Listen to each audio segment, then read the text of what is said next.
반갑습니다.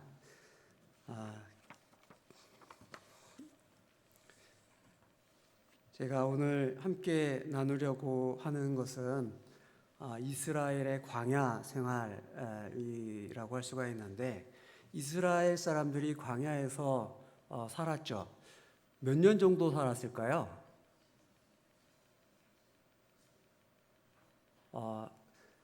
웅성웅성 했는데 이스라엘이 광야에서 몇 년 정도 살았을까요? 잘 아시네요. 예, 이스라엘 백성이 광야에서 40년 살았다는 것을 우리가 너무나 잘 알고 있습니다. 이 내용을 가지고 우리가 오늘 우리 자신을 돌아볼 수 있는 그런 교훈을 받고자 합니다. 근데 우리가 이스라엘의 광야 생활을 살펴볼 때 주의해야 하는 게 있어요. 왜냐하면 우리가 이스라엘의 광야 생활을 너무나 잘 알아요. 그 결과까지 다 알고 있기 때문에 그 이스라엘의 광야 생활을 굉장히 쉽게 생각하기가 쉽습니다. 그 이스라엘은 죄를 졌고 그래서 광야에서 40년 동안 살 수밖에 없었지. 끝이죠. 그러면 그렇게만 생각하고 끝나면은 이제 나에게 적용할 수 있는 점이 별로 없게 되는 거죠. 우리는 광야에서 살지도 않고 또 정탐도 한 적도 없고 이 사람들이 뭐 죄졌나 보다 뭐 그렇게 하고서 지나갈 수밖에 없습니다. 남의 일처럼 생각을 하게 되는 거예요. 그러다 보니까 출애굽기, 민수기, 신명기 뭐 이런 읽다 보면 굉장히 도대체 왜 이런 얘기를 하는지 관심도 없고 잠은 오고 막 그러면서 그냥 빨리 막 그 다음에 좀 흥미로운 다른 부분을 읽게 되기도 하게 되죠. 그런데 우리와 아무 관계없는 이야기를 성경이 기록할 이유가 없겠죠. 지금이야 뭐 성경 이렇게 종이가 있으니까 뭐 써도 뭐 큰 그런 게 없지만 옛날에는 종이라는 게 없었고 기록하는 게 굉장히 힘들었어요. 그 힘든 일들을 막 기록을 했는데 우리랑 아무 관계도 없다. 그러면 이상하잖아요. 우리에게 교훈을 주시기 위해서 쓴 책, 그게 바로 성경이다. 이렇게 우리가 생각을 할 수가 있습니다. 그렇기 때문에 우리는 우리가 읽은 이 광야 사건을 통해서 교훈을 받아야 한다. 이렇게 볼 수가 있는데, 첫 번째 교훈은 우리가 아주 쉽게 생각할 수 있는 부분, 죄를 범하면 죽는다, 혹은 죄를 범하면 죄값을 치러야 한다, 일 것입니다. 그렇기 때문에 우리는 사실 죄에 대해서 두려워하지 않는데, 죄 짓는 것에 대해서, 죄를 범하는 것에 대해서 굉장히 두려운 마음으로 그렇게 살아야지 되죠. 죄에 대해서 무감각한 사람들은 아마도 저주받은 사람이다, 이렇게 말할 수 있습니다. 감당해야 할 죄값이 쌓이고 있는데 죄에 대해서 무감각, 그러면은 진짜 저주받은 사람이죠.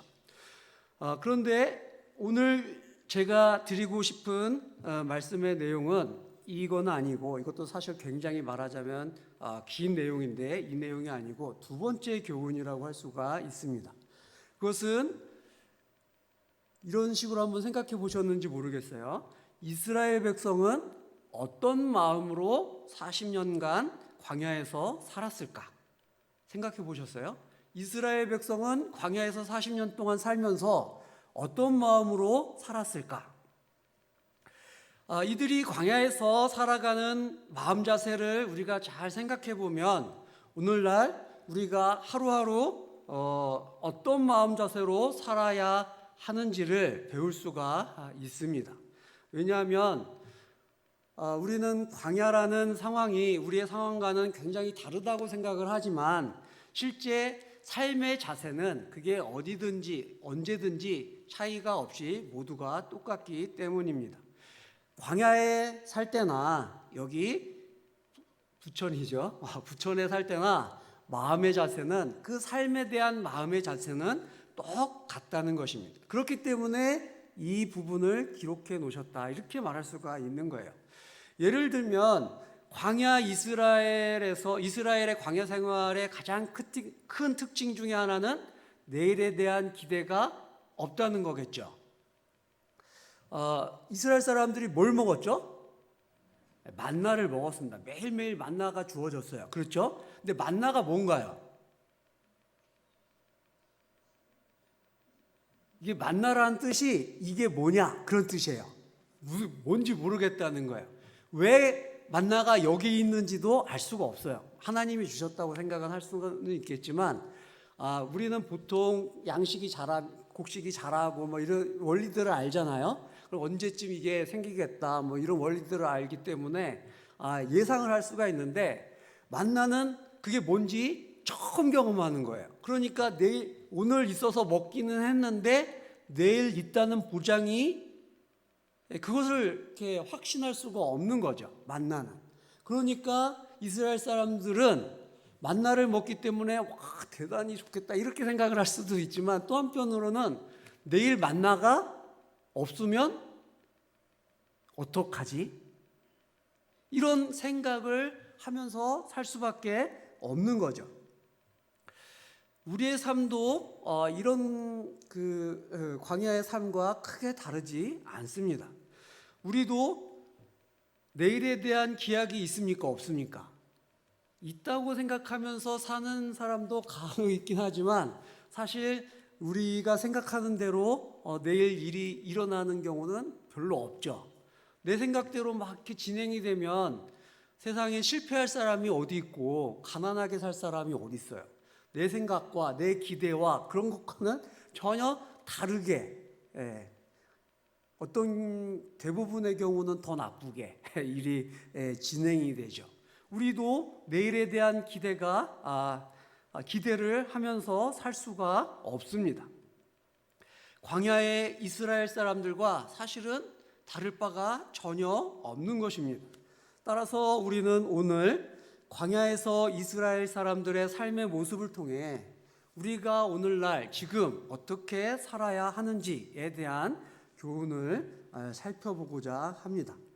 먼저 본문 말씀의 배경을 보면, 이스라엘이 광야에서 40년 동안 생활을 하고 마무리하는 그 시점에 요단강을 이제 건너면 가나안 땅이에요. 이렇게 가나안 땅이 있고 여기에 요단강이 있고, 우리 목사님은 다녀오셔서 잘 아시는데 요단강이 있고, 이쪽 이 동쪽 요단 동편이라고 하는데 건너기만 하면 이제 가나안 땅인 이 모압 평지라고 하는데, 이 모압 평지에서 40년 광야 생활을 거의 마무리한 시점에서 모세가 그 이스라엘 백성들에게 그러니까 하나님의 말씀을 전한 그 말씀이에요. 이 말씀의 내용은 이스라엘이 40년 동안 광야에서 생활을 했는데, 그 40년 광야 생활의 의미가 무엇인지를 가르쳐 주셨어요. 이 설명을 처음부터 해주셨으면 되게 좋겠지만, 그러면 사람들이 이런 의미로 사는구나 하면서 살 수가 있었을 텐데, 아쉽게도 이 40년 생활을 다 마친 다음에 그 의미, 이 40년의 의미를 알려주신 거예요.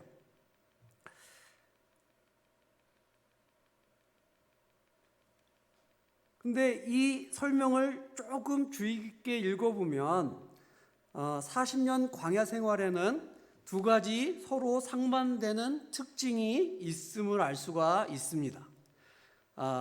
제가 요약해서 설명을 하면, 이스라엘의 광야 생활은 두 가지 특징이 있는데 굉장히 서로 상반돼요. 첫 번째는 한편으로는 굉장히 힘들었죠.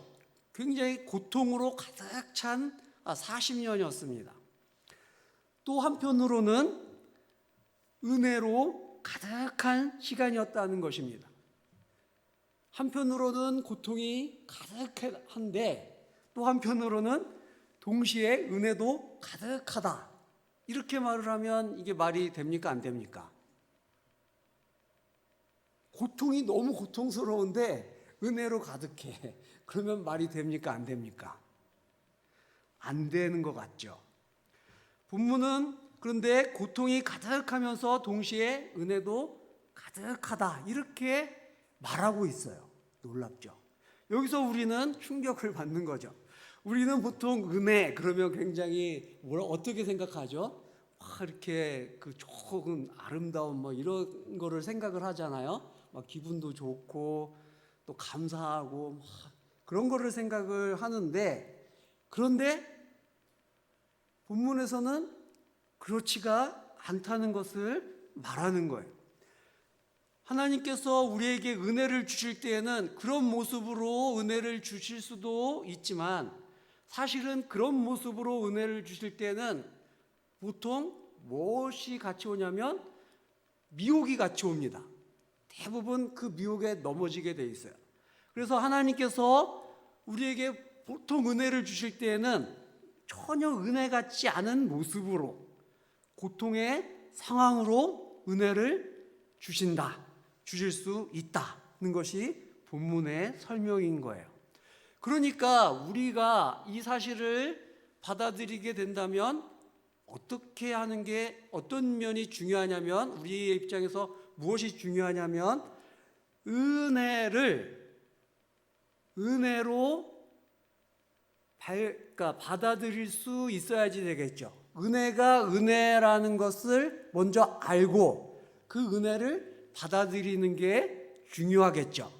내가 현재는 너무 고통스럽기 때문에 은혜라고 생각을 하지 않을 수도 있는데, 그런 상황 속에서 하나님께서 어떻게 나에게 은혜를 주시는가, 어떤 것이 은혜인가, 이것을 생각할 수 있어야 한다는 것입니다. 하나님께서는 은혜를 주시는데 나는 은혜라고 생각하지 않고 힘드니까, 고통스러우니까 하나님을 어떻게 할 수 있어요? 원망하죠. 어떻게 나한테 이럴 수가 있습니까? 내가 지금 어떻게 하고 있는데, 이렇게 생각을 할 수가 있죠. 그래서는 그렇게 하면 하나님께서 준비하신 은혜를 다 흘려버리고 만다는 거죠. 우리는 하나님의 은혜를 은혜로 발견할 수 있어야지 되고, 그렇죠? 그 상황 속에서, 그리고 그 발견된 은혜를 받아 누려야 하는 것이다, 이렇게 말할 수가 있습니다. 그렇기 때문에 어떻게 하면 은혜를 은혜로 알고 받아 누릴 수 있는가, 이게 이제 우리한테 아주 중요한 관점이죠. 이러한 관점에서 이후에 있는 내용들, 설교 내용들을 이렇게 잘 생각하시면서 들으시면 아주 큰 은혜가 있으시리라, 그렇게 생각을 합니다. 이런, 제가 그냥 하는 말이 아니라는 것을 이제 좀 설명을 하면, 성경 본문에 이렇게 두 가지 특징이 어떻게 동시에 나타났는지를 이렇게 보면, 먼저 3절에 보면 이런 표현이 있죠. 낮추셨다, 줄이게 하셨다, 이런 표현이 있죠. 이 말씀은 광야 생활의 힘겨움을 함축적으로 보여주죠. 광야 생활 속에서 얼마나 고생했는지를 아주 간략하게 설명한 표현이라고 할 수가 있습니다. 광야라는 곳은 먹을 것도 없고 쉴 곳도 없기 때문에 사실 사람이 거기서 살 수가 없습니다. 사막은 아니에요. 사막은 아니지만 어쨌든 생물이 생존하기에는 거의 불가능한 그런 곳입니다. 그런 곳에서 살다 보면 당연히 너무나 힘들겠죠. 지금처럼 이렇게 잘 갖춰진 시대에 잘 갖춰진 곳으로, 말하자면 휴양지로 여행을 해도 집 떠나면 생고생이다, 이런 말이 있는데, 사람이 살 수 없는 그런 곳에서 하루 이틀도 아니고 40년이라면 그 기간 때문에라도 너무나 힘들었을 것입니다. 어떤 사람에게는 뭐 그 기간은 거의 평생을 살아야 한다는 것이고, 더 힘겨운 것은 우리는 그냥 40년 끝난 걸 아니까 40년 하지만 이 사람들 입장에서는 언제 끝날지도 모른다는 그 두려움, 죽을 때까지 벗어날 수 없을 수도 있다는 그 두려움이 하루하루의 삶을 더욱 힘들게 했을 것입니다. 말이 40년이지 40년이 지나면 끝난다는 보장도 없기 때문에 더더욱 힘겨운 거죠. 그러니까 이스라엘의 광야 40년은 고통, 고난으로 아주 가득하다는 것, 낙이 없잖아요. 사실 광야에서 40년 동안 살면서 무슨 낙으로 살았겠어요. 그런데 4절은 또 이렇게 표현해요. 의복이 헤어지지 아니하였고. 몇 년 동안? 그게 말이 됩니까? 40년 동안 의복이 헤어지지 않았대요. 발이 부르트지 아니하였느니라. 이 말씀은 하나님께서 그 고통스러운 40년의 광야 생활 동안 하나님께서 어떻게 하셨다는 거예요? 지켜주시고 함께 하시고 또 필요한 것들을 공급해 주셨다는 그런 의미가 되겠죠. 광야 생활이 너무나 힘겨운 것은 사실이지만 더 놀라운 것은 40년 후에도 사람들이 살아남았다는 거죠. 황무지 허허벌판에서 농사를 지은 것도 아닌데 그 광야에서 40년 동안 살아 있었다는 거예요. 하루 이틀도 아니고. 여러분들 40년 살 수 있겠어요? 이것은 무슨 의미죠? 40년 동안 살았다, 그런 곳에서. 이게 보통 있는 일입니까? 아니면 기적입니까? 기적이죠. 있을 수 없는 일, 기적이 일어난 것입니다. 이 말을 조금 더 풀어서 설명하면 40년의 기간이 다 뭐라는 거예요? 40년 살아남았으니까 40년 기적인데, 그렇죠? 이 말을 좀 풀어서 생각을 해보면 그 끝에만 기적이라는 말입니까? 아니면 40년 전체가 기적이라는 겁니까? 그렇죠. 40년 전체가 기적이고 이스라엘 사람들은 날마다 뭘 경험하면서 사는 거예요? 그렇죠. 기적을 경험하면서. 기적이라는 은혜를 누리면서 경험하면서 살았던 것입니다. 그런데 이스라엘의 광야 40년을 우리가 이렇게 평가하는 것은 성경에 그렇게 기록해 있으니까 이렇게 평가하는 게 가능하지만, 그렇다면 이 말씀을 읽을 수 없었던, 그리고 이 평가를 들을 수 없었던, 나중에나 들었잖아요. 들을 수 없었던 이 이스라엘 사람들 입장에서는, 당사자들 입장에서는 자신들의 그 매일매일의 삶을 어떻게 이해했을까요?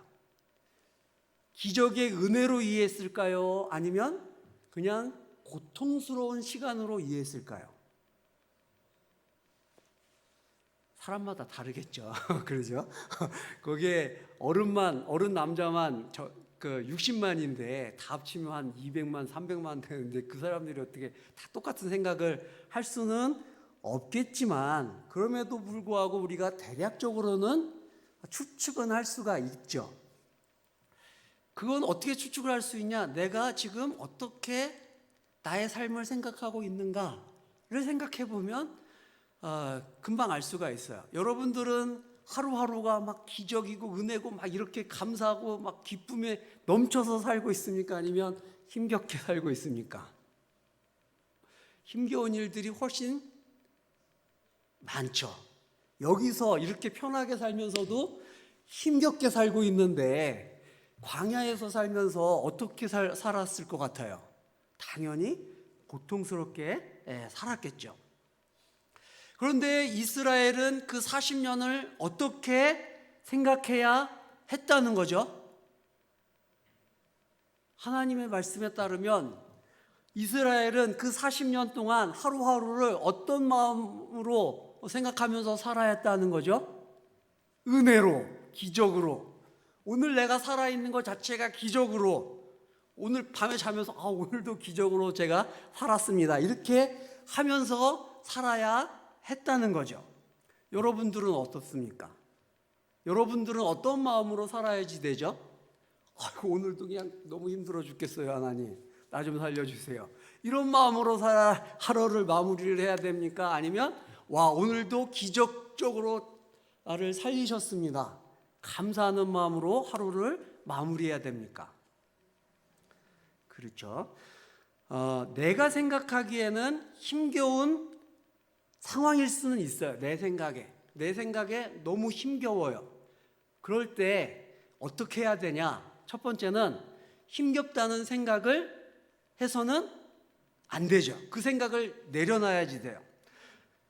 이 상황은 하나님께서 나에게 은혜를 주시기 위해서 주신 상황이다. 이렇게 생각을 해야지 됩니다. 그리고 이 상황을 통해서 하나님께서 나에게 이 상황, 이 일들을 통해서, 이 사람을 통해서 나에게 가장 선한 길로 인도하시려고 이 일을 주셨다. 이렇게 생각을 해야 한다. 이렇게 말할 수가 있습니다. 그러니까 우리는 우리에게 주어진 상황에서 무엇을 봐야지 되냐? 우리가 눈이 있고 귀가 있어서 그냥 보이는 대로 들리는 대로 그냥 그렇게 생각을 하게 되는데, 그런 것들은 내려놓고, 그런 생각들, 그렇게 들리는 것들, 그렇게 보이는 것들 다 내려놓고 나에게 주시는 은혜가 무엇인가, 이런 관점으로 그 오늘 주어진 상황을 봐야지 된다는 거예요. 보고 판단하고 이해해야 한다. 이렇게 말할 수가 있습니다. 그래야 주님께서 주신 은혜를 놓치지 않고 은혜를 받아 누릴 수 있습니다. 안 그러면 힘들어 죽겠다고 하면서 원망하게 되면 하나님께서 그거를 통해서 은혜를 주시려고 했는데 나는 은혜를 받지를 못하는 거죠. 하나님은 정말 그 엄청난 걸 준비를 하셨는데 나는 그냥 버리는 거예요. 하나님은 준비하셨는데 누구 책임이에요? 그렇죠. 이러한 사실은 이스라엘의 광야 40년을 통해서 확인할 수 있습니다. 이스라엘 사람들은 광야 40년 동안 크게 보면 두 부류로 나눌 수가 있습니다. 한 부류의 사람들은 출애굽 1세대라고 할 수가 있습니다. 출애굽 1세대. 우리는 그 내용은 잘 알아요. 출애굽 1세대가 왜 죽게 됐는지 그 근원적인 원인은 알지만 이 사람들의 삶의 모습을 생각을 안 해봤기 때문에 그 부분을 조금 살펴보려는 거예요. 이 출애굽 1세대는 이 사람들은 광야에서 40년 동안 어떤 태도를 보여줬냐? 항상 불평, 후회, 원망, 이런 것이었습니다. 보통 사람들이라면 누구라도 이들과 똑같은 그런 관점이었을 거예요. 왜냐하면 우리가 알고 있듯이, 계속 이야기했듯이 광야 생활은 너무나 힘들기 때문입니다. 광야의 삶은 아무리 잘 준비되고 훈련을 받은 사람이라고 해도 힘들죠. 아무리 잘 준비돼도 힘든데 아무 준비 없이 그냥 갑작스럽게 나온 거예요. 그래서 광야에 닥치니까 얼마나 힘들었겠어요. 그렇게 힘든 상황에 처하게 되면 당연히 뭐가 나와요? 입에서 찬양이 막 터져 나옵니까? 아니면 막 그런 말이 나옵니까? 불평이 막 나오죠. 후회를 하고 괜히 나와가지고 막 이런 이야기하고 나아가서 막 원망을 하죠. 누군가를 원망을 하지 않으면 막 속에서 막 열불이 터져가지고 막 아무라도 원망을 해야지 되죠. 이처럼 불평, 후회, 원망의 마음 상태로 딱 들어가게 되면 이제 이런 부정적인 마음이 점점 악화돼요. 막 그 악순환이죠. 더 눈사람 커지듯이 막 점점 커지게 되죠. 희망이 조금이라도 보이면 이겨내려고 노력이라도 해볼 텐데 뭐 희망이 보이지가 않죠. 그러면 그런 노력할 마음도 갖기가 어려운 거예요. 누구나 마찬가지. 우리는 그냥 이 사람들 어떻게 왜 이랬을까 이렇게 생각하기 쉽지만 누구나 다 그래요. 사실 누구나 다 그러니까 우리가 이 사람들의 마음을 사실은 잘 생각해 보면 그냥 성경 읽을 때는 이 사람들 왜 이러는데 우리 자신을 잘 돌이켜 보면 이해가 되는 태도다 이렇게 말할 수가 있습니다. 광야니까 물도 귀하고 내일의 삶에 대한 보장도 어디에도 없고 이런 빡빡한 삶이 계속되니까 지치고 힘들 수밖에 없었죠. 우리가 잘 알고 있는 욥, 욥이 처음에 뭐 이런 여러 가지 힘든 일들이 왔을 때 처음에는 그래도 하나님께서 주셨으니까 가져가셔도 뭐 아무튼 이렇게 고백을 했는데 처음엔 그랬어요. 한 10일 정도 지나니까 너무 힘든 거예요. 그러면서 이제 욥기가 시작이 되는 거거든요. 심지어 욥도 그런데 이 이스라엘 백성들 그 원망하기 이렇게 좋아하는 사람들이 오죽했겠어요. 그런데 이들이 이와 같이 현실을 부정적으로만 바라보게 된 이유는 이렇게 현실이 힘들기 때문이기도 했지만 정말 더 결정적인 이유는 다른 데 있었습니다. 어디에 있었냐? 이 사람들은 지금 현재의 상황을 과거의 삶과 어떻게 했을까요? 비교했죠. 이 비교 때문에 이게 더 악화됐다 이렇게 말할 수가 있어요. 이들은 출애굽할 때 성인이었고 따라서 이집트에서의 생활에 익숙했었어요. 그들이 비록 이집트에서는 종처럼 살긴 했지만 그래도 거기서는 뭐 그렇게 먹을 거 걱정 안 하고 사는 걱정 크게 안 했는데 여기 와 보니까 먹을 게 있는지 없는지도 모르겠고 맨날 떼역볕에서 너무 힘들죠. 그러니까 어떤 생각이 들어요? 그렇죠. 차라리 옛날이 더 낫다. 이런 생각을 하니까 지금 현재가 어때요? 불만족스럽죠. 옛날 생각하고 지금 생각하니까 현재가 더 불만스럽고 불만이 더 심해지면 감사가 나오는 건 뭐 둘째치고 더 이게 악화되잖아요. 그러죠? 비교한 것. 이게 아주 결정적인 원인이라고 할 수가 있습니다. 이 사람들은 이렇게 과거를 생각하면서 지금 현재를 보다 보니까 후회하게 되고 모세와 아론을 원망하고 때로는 그러다 보니까 막 이게 막 확 올라오니까 뭐래요? 반란도 일으키고 그러면서 결국 40년 동안 다 죽은 거예요. 출애굽 1세대가. 심지어 제가 생각할 때는 성경에는 안 나왔는데 이 사람들이 스트레스 많이 받으면 뭐가 생기죠? 병 생겨가지고 죽은 사람도 부지기수다. 저는 그렇게 생각을 하고 있어요. 성경에는 그렇게는 안 나왔는데 제 예상에는 40년 동안 그렇게 스트레스 받으면 뭐로 죽어도 죽었다. 이렇게 생각을 할 수가 있습니다. 그런데 또 다른 부류의 사람들이 있죠. 출애굽 아까 1세대니까 2세대가 있죠. 이 사람들은 성인이 되기 전에 말하자면 아주 어려서 출애굽했거나 아니면 광야에서 태어난 사람들이죠. 말하자면 애굽에서의 삶이 그렇게 몸에 익지는 않은 그런 사람들이라고 할 수가 있습니다. 이들은 과거를 회상하면서 현재를 불평할 수가 있습니까? 없습니까? 과거가 별로 없기 때문에 비교를 할 수가 없는 거예요. 그냥 현재만 있어요.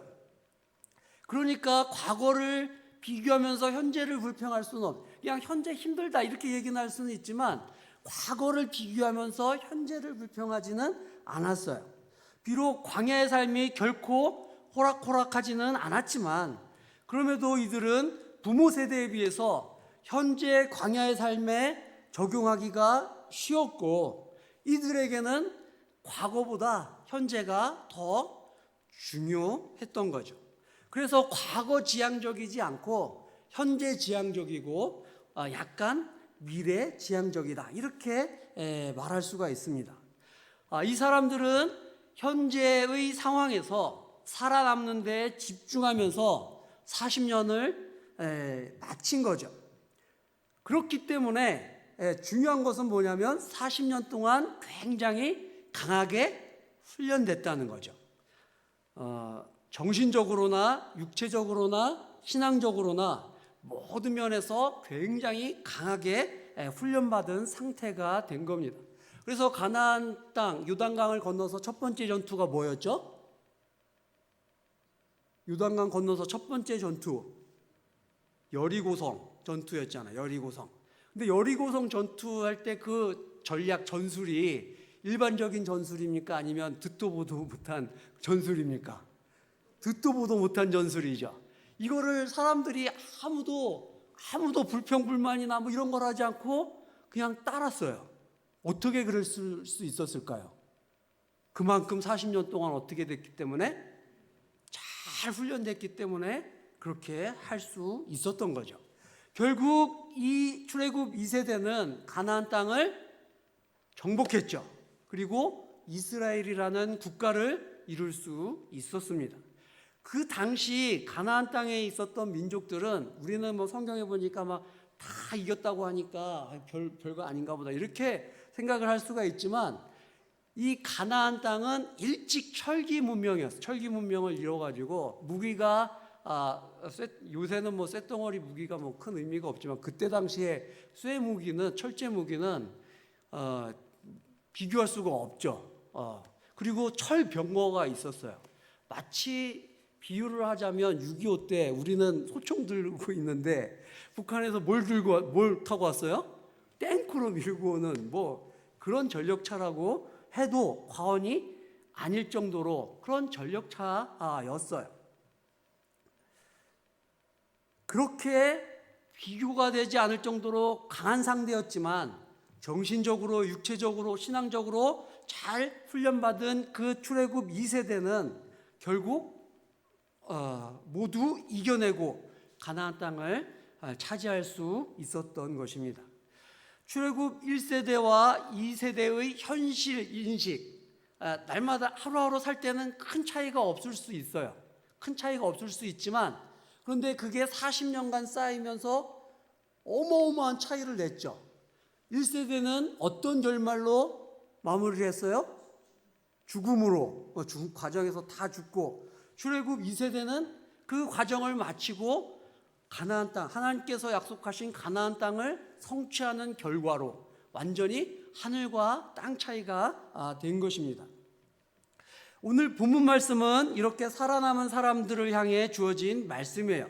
특히 2절, 3절은 이러한 훈련을 통해 이루고자 하신 목적을 보여줍니다.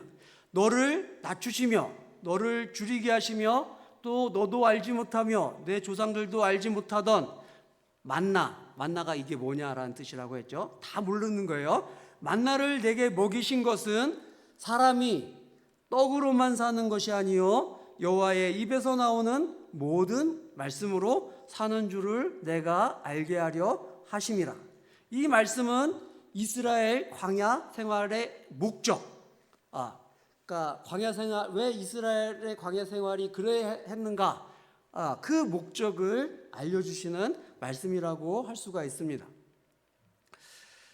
이스라엘은 40년간 광야 생활을 마치고 나서 그 광야 생활이 훈련이었다는 것과 그 훈련의 의미와 목적을 깨달을 수 있었던 것입니다.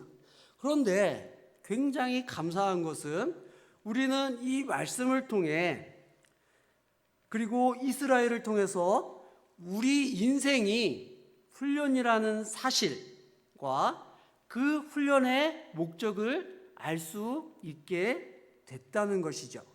사람의 인생은 떡으로 사는 것이 아니라 여호와의 입에서 나오는 모든 말씀으로 사는 훈련이다. 우리 인생이 그렇다는 거예요. 하루하루가 그런 삶이라는 거예요. 이것을 조금 바꿔서 말하면 천국의 삶을 여기 이 땅에서 미리 훈련받는 것이다. 천국에서의 삶이 그렇게 하나님의 말씀으로 사는 그런 삶이거든요. 그 삶을 이 땅에서 훈련하는 것이다. 그러니까 이 땅에서의 삶은 천국을 준비하고 천국 훈련을 하는 삶이다라는 것입니다. 우리 인생의 목적에 대해서, 그리고 천국을 준비하는 방법에 대해서 조금 더 깊이, 조금만 더 깊이 생각을 해보면, 이스라엘이 40년 광야 생활을 통해 알게 되고 알아야 했던 것이 사람이 하나님의 말씀을 먹고 살아야 한다는 것이라고 했다면, 이것이 의미하는 바는 40년 동안 광야 생활을 하면서 매 순간 모든 초점이 매일매일 매 순간 그 초점이 어디에 있어야 된다는 거예요? 말씀을 먹고 사는 삶, 말씀을 따라 사는 삶, 거기에 초점이 있어야 한다는 거죠. 무슨 일을 하든, 무엇을 먹고 있든, 누구를 만나든, 어디에서든 말씀을 먹고 사는 삶, 말씀을 따라 사는 삶에 초점이 있어야 한다. 그게 목적이어야 한다는 것입니다. 어떤 순간에도 내 생각대로 판단하고 결정하는 것이 아니라 하나님의 말씀에 순종해야 한다는 것입니다. 하나님의 말씀이 어떤 말씀은 이상하기도 하잖아요. 그러죠? 이상하다고 생각이 들잖아요. 내 판단에는. 그러죠? 그래서 이 말씀은 안 되겠어. 이런 생각이 심지어 들 때에도 내 생각대로 하는 게 아니라 무엇대로? 하나님의 말씀을 따라.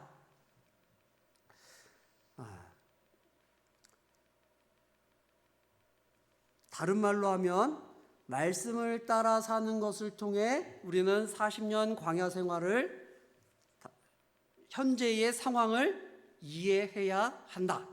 그러니까 어떤 상황이 주어졌어요. 이게 왜 주어졌냐? 말씀을 따라 살기 위해서. 이렇게 생각을 해야 한다는 것입니다. 다시 말해서 우리의 마음과 생각과 감정대로가 아니라 말씀을 따라서 우리는 마음과 생각과 감정이라는 이게 굉장히 우리는 다 중요해. 나의 생각, 나의 감정, 나의 마음 이걸 꽤 중요해요. 이게 다치면 안 돼. 그런데 사실은 이거를 내려놔야지 됩니다. 이것을 통해서 세상을 봐서는 안 되고 이것을 내려놓고 하나님의 말씀을 통해 오늘의 현실을, 저 사람을, 저 상황을, 저 일을 봐야 한다는 것입니다. 광야 생활이 힘드니까 힘들다고만 생각할 것이 아니라 그것을 하나님의 마음으로, 하나님의 말씀으로 봐야 한다는 것이죠. 세상을 창조하시고 다스리시는 하나님의 관점으로 세상을 봐야 가장 정확하게 볼 수 있겠죠. 그러죠? 어느 누구도 정확하게 볼 수가 없는데 이 세상을 창조하셨을 뿐만 아니라 지금 그 모든 것들을 역사하시는 하나님이 가장 정확하게 보실 거 아니에요. 그러니까 우리는 그 하나님의 마음으로 현실을 봐야지 되고, 그렇게 하나님의 마음으로 현실을 보기 위해서는 하나님께서 우리에게 주신 무엇을 통해서? 말씀을 통해서 현실을 봐야지 된다. 그렇게 보더라도 현실이 힘겨울 수는 있습니다. 그러죠? 왜냐하면 우리가 완전하지가 못하기 때문에, 너무나 연약하기 때문에 힘겨울 수는 있어요. 그럼에도 불구하고 그렇게 보려고 노력하면 무엇을 발견할 수 있어요? 은혜를 발견할 수 있죠. 하나님께서 어떤 은혜를 주시려고 이런 일을 하시는구나, 이런 은혜를 발견할 수 있죠. 그렇게 은혜를 발견하면 그 힘겨운 상황에서도 계속 힘겹기만 한 것이 아니라 은혜를 발견하면 마음이 어때요? 감사가 나오고 기쁨이 나오겠죠. 내가 막 노력해서 그거는 사실 감사하겠다는 그 강한 의지를 보여주는 거지, 진정한 감사가 아니고, 진짜 그거를 발견하면, 우리가 생각지 못한 선물을 받으면 기뻐해야지 하면서 기뻐합니까? 아니면 그냥 입이 이렇게 됩니까? 입이 이렇게 되잖아요. 그게 감사다, 이렇게 말할 수가 있죠. 항상 기뻐하고 범사에 감사하라는 말씀은 바로 이런 의미다, 이렇게 말할 수가 있습니다. 그런데 이것의 문제는 성경을 잘 알아야죠. 성경 말씀을 모르는데 말씀을 통해서 볼 수가 있어요, 없어요? 이렇게 성경 들고 보면 이렇게 말씀을 통해서 보는 겁니까? 아니죠. 이 성경의 내용이 이 내 속에 이렇게 가득 차 있어야, 그래야 말씀을 통해서 현실을 볼 수가 있죠. 근데 그렇게 되기까지는 시간이 금방 딱 교회 딱 들어오면 그렇게 됩니까? 아니면은 한참 동안 열심히 해도 잘 안 되나요? 그게 문제죠. 문제는 바로 거기에 있습니다. 성경 전체를 배우는 것도 시간이 많이 걸리고, 그리고 배운다고 해서 또 그렇게 볼 수 있는 것도 아니에요. 삶에 적용하려고 계속 노력하면서 실패를 반복하고 이런 연단을 통해서 어느 정도 조금 되는 거예요. 저도 마찬가지입니다. 똑같습니다. 시간이 굉장히 많이 걸려요. 그래서 지금 당장 할 수 있는 게 뭐냐? 성경 공부를 열심히 하는 거 말고는 할 수 있는 게 별로 없어요. 그러면 삶에 적용할 수 있는 게 있습니까? 없습니까? 성경 공부라도 열심히 하자. 뭐 이것도 굉장히 훌륭한 거긴 하지만 오늘 이 말씀을 적용할 만한 게 별로 없어가지고 그럼 어떻게 하나? 뭐 이렇게 이제 생각을 할 수가 있는데, 그럼에도 불구하고 성경 공부하면서 매일매일 실천할 수 있는 게 있어요. 이거는 제가 뭐라고 할까요? 비법을 알려드리는 건데, 오늘 본문을 통해서 확인할 수 있습니다. 그리고 제가 정말 여러분들한테, 제가 사실 우리 안종석 목사님 너무 사랑하는 목사님이고, 목사님 교회를 어떻게 하면 조금이라도 섬길 수 있는 그런 게 있을까 뭐 고민하면서 이 말씀을 전해야 되겠다 하면서 이제 준비를 했는데, 이 방법은 성경 지식이 부족해도 실천할 수 있고, 성경 지식이 풍성해지면 질수록 이 방법을 더 잘 실천할 수 있는 그런 아주 기적의 실천 방법이라고 할 수가 있습니다. 우리는 이 방법을 이스라엘 출애굽 2세대의 모습을 통해서 확인할 수가 있는데, 우리가 이스라엘의 광야 40년 생활을 통해 배우게 되는 교훈 첫 번째는 현실을 있는 그대로 인정하는 것이다. 이 훈련을 하셔야지 돼요. 현실을 있는 그대로 인정한다. 과거의 추억과 비교해서도 안 되고, 또 다른 사람의 상황과 비교해서도 안 되고, 비교를 하게 되면 반드시 잘못된 판단을 하게 됩니다. 보통은 더 나은 사람과 비교를 하는데 어떤 경우에는 더 나쁜 사람과 비교할 수도 있어요. 저 사람보다는 내가 낫네, 감사하네 이렇게 비교할 수도 있는데, 그 비교도 됩니까? 안 됩니까? 사실은 그것도 안 됩니다. 잘못된 길로 갈 수밖에 없어요. 그리고 현실화될 수 없는 미래에 대한 허황된 생각에 사로잡혀서도 안 됩니다. 예를 들면 복권을 사가지고 로또죠. 요새는 로또를 사가지고 확 기대에 막 불어가지고 여기는 뭐 그런 분들이 없겠지만 예를 들면 그렇다는 거예요. 그런 것도 안 됩니다. 바로 지금의 상황을 인정하고 받아들이는 것이 중요합니다. 그러기 위해서 중요한 것은 무엇을 내려놔야 된다고 했죠? 그렇게 현실을 있는 그대로 받아들이기 위해서 내려놔야 되는 게 있어요. 나의 마음, 나의 생각, 나의 감정, 이런 것들을 신뢰해서는 안 됩니다. 내 감정이 중요하다고 그걸 막 추구해도 안 되고, 내 생각이 옳다고 그걸 막 추구해도 안 되고, 내 마음이 중요하다고 막 그래도 안 됩니다. 그거를 내려놔야지 돼요. 첫 번째는 마음, 생각, 감정을 신뢰하지 말고 현실을 있는 그대로 내려놓는 거예요. 받아들이는 거죠. 현실을 있는 그대로 받아들이는 첫 번째. 두 번째는 그렇게 인식된 현실에서 가장 좋은 선택을 하기 위해 노력해야 합니다. 말하자면 지금 이 상황이 나에게 어떤 어려움을 주고 어떤 면에서 도움을 줄 수 있는가를 고민하고 현재의 상황을 최대한 이용해서 한 걸음만 앞으로 나가겠다, 이렇게 생각을 하고 그 가장 좋은 길을 찾으려고 노력해야 하는 것입니다. 허황된 생각이나 비교, 다른 사람과의 비교, 과거와의 비교, 이런 비교 등은 내가 앞으로 나가는데 걸림돌이 되죠. 아무런 도움이 되지 않습니다. 현재의 상황을 내가 어떻게 활용할까? 하나님께서 나에게 주신 이 현재의 상황을 내가 어떻게 활용할까를 생각해야 내가 앞으로 나가는데 도움이 되는 것입니다. 인간은 모두 현재를 사는 존재들이에요. 과거에 살지도 못하고 미래에 살지도 않습니다. 우리는 현재를 사는 존재들이죠. 현재를 딛고 서 있는 그런 존재들이라는 사실을 잊어서는 안 되는 것입니다. 다른 말로 하면 우리는 오직 현재를 사는 존재들이다, 이렇게 생각을 할 수가 있죠. 그렇기 때문에 주어진 현재 상황을 나에게 유리하게 활용해야만 우리는 앞으로 나아갈 수 있는 거죠. 그리고 세 번째로, 그렇게 선택했을 때 그 선택에 대해서 확신을 가져야 합니다.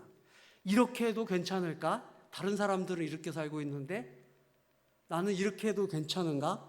이런 두려움, 불안, 이런 것들을 내려놓고 내가 지금 할 수 있는 최선의 선택을 했고 이렇게 한 걸음 나아가겠다, 이렇게 해야지 되는 거죠. 의심은 앞으로 나가는 것을 방해하게 됩니다. 방해하게 만들죠. 베드로가 무리를 걸어서 누구한테로 갔죠? 예수님한테 갔죠. 근데 가다가 어떻게 됐죠? 물에 빠졌어요. 뭐 때문에? 의심 때문에. 그게 우리의 삶을 굉장히 상징적으로 보여줘요. 우리는 무리를 걸어서 예수님께로 가고 있어요. 그런데 뭐 하는 순간? 의심하는 순간 물에 빠지는 거죠. 시험에 든다, 이렇게 말할 수도 있습니다. 의심하지 않고 앞으로 나아가야 하죠. 한 걸음 한 걸음, 다른 사람 보지 말고 묵묵히. 사람들은 다 각자의 삶이 있어요. 마찬가지로 나에게는 나의 인생길이 있다는 사실을 확신해야 합니다. 비교해서는 절대로 안 돼요. 그런데 이게 사실 쉽지 않죠. 세 단계가 모두 쉽지 않습니다. 그렇기 때문에 우리는 누구를 믿어요? 하나님을 믿죠. 하나님께서 나를 사랑하시고 나의 걸음걸음을 가장 선한 길로 인도하신다는 사실을 믿고 가는 거예요. 내가 비록 내가 생각하기에 최선의 선택이 잘못될 수 있습니까? 없습니까? 내가 최선의 선택을 하면 그게 가장 좋은 길이다, 이렇게 자신할 수 있는 사람이 있어요? 없어요? 없어요. 나의 최선의 선택이 잘못될 수 있어요. 그렇지만 하나님께서 그러한 나의 실수조차도 가장 선한 길로 이끄신다는 사실, 하나님은 그런 능력이 있다는 사실을 우리는 믿고 확신을 가지고 오늘 하루하루를 살아야 하는 것입니다. 하나님을 믿는 사람이 삶에서 갖는 이것이 가장 거대한 특권이다, 이렇게 말할 수가 있어요. 이런 특권을 주셨는데, 너는 나만 보고 나만 믿고 그렇게 와, 이런 특권을 주셨는데 그거를 안 쓰면 뭐죠? 어떻게 해야 되죠? 하나님을 믿지 않는 사람들은 뭔가 이렇게 붙잡을 건덕지가 있습니까? 없습니까? 없어요. 그래서 돈을 의지하기도 하고 신념을 의지하기도 하고 권력을 의지하기도 하고 친구를 의지하기도 하지만 결국은 배신을 당하고 맙니다. 인간은 본질적으로 어떤 확실한 토대 위에 서야만 하는 그런 존재예요. 그런데 하나님을 믿지 않는 사람들은 그런 확실한 토대가 없어요. 이 세상에는 그런 토대가 다 변해요. 모든 것이 다 변해요. 그래서 인생은 마치 물 위를 떠다니는, 강물 위를 떠다니는 부초 같다는 그런 노래를 어떤 가수가 그렇게 하는 것입니다. 그러나 하나님은 우리를 배신하지 않는 분이시죠. 우리를 위해서, 나를 위해서 자기 자신을 내어주실 정도로 나를 사랑하시는 그런 분이십니다. 하나님께서 우리를 가장 좋은 길로 인도하신다고 약속하셨어요. 우리는 그 하나님을 믿고 하나님께 뿌리를 내리고 현재를 살아갈 때 참된 행복을 누릴 수 있다는 사실을 명심하고 실천해야만 하는 것입니다. 우리가 할 수 있는 최선, 이것이 바로 우리가 할 수 있는 최선이다, 이렇게 말할 수 있습니다. 이제 말씀을 정리할게요. 오늘 우리는 이스라엘의 광야 40년을 통해 우리에게 주어진 우리의 현실을 어떤 관점으로 봐야 하는지, 그리고 어떤 태도로 오늘을 살아가야 하는지에 대해서 살펴볼 수 있었습니다.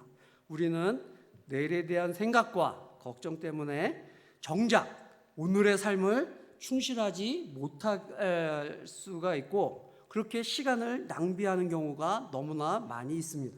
또한 우리는 현재 주어진 상황을 잘못된 생각, 잘못된 감정, 잘못된 마음으로 받아들이기 때문에 신앙적으로 바라보지 못하는 경우가 굉장히 많이 있습니다.